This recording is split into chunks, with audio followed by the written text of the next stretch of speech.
اور ظاہر ہے اس ہیلی کاپٹر کی واپسی کا مطلب تھا کہ اسے جولیا ہی چلا رہی ہے۔ جولیا، اچانک عمران نے چیختے ہوئے کہا، اور اسی لمحے ہیلی کاپٹر جو کہ لینڈ کر چکا تھا جولیا اترتی ہوئی دکھائی دی۔ وہ آہستہ آہستہ نیچے اتر رہی تھی کیونکہ بہرحال وہ بھی زخمی تھی۔ اسی لمحے صفدر اور عمران بھی ہیلی کاپٹر کے قریب پہنچ گئے۔ عمران تم؟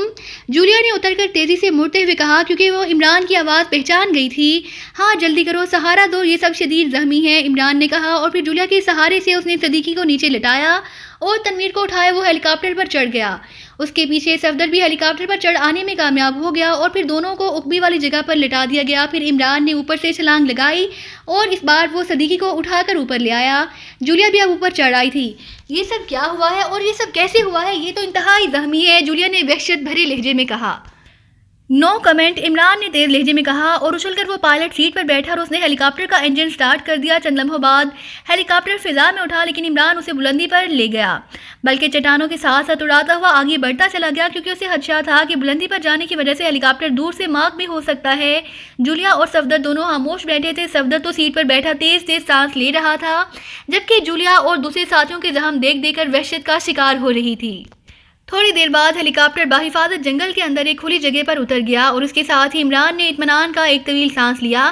یہ میں بعد میں تم سے پوچھوں گا کہ تم اس وقت رحمت کے فرشتے میرا مطلب ہے رحمت کی فرشتے کی صورت میں کیسے آ پہنچی ہو؟ فی الحال ان کا فوری علاج ضروری ہے، عمران نے مڑ کر جولیا کی طرف دیکھتے ہوئے مسکرا کر کہا، اور پھر تیزی سے اس نے نیچے چھلانگ لگا دی۔ کیبن وہاں سے قریب ہی تھا۔ صفدر اور جولیا نے مل کر تنویر کو اٹھایا اور اسے ہیلی کاپٹر سے نیچے کھڑے عمران کو پکڑا دیا، اور عمران اسے کاندھے پر لادے دوڑتا ہوا کیبن کی طرف بڑھ گیا۔ تھوڑی دیر بعد وہ واپس آیا اور اس بار صدیقی کو لے کر دوبارہ کیبن کی طرف بڑھ گیا۔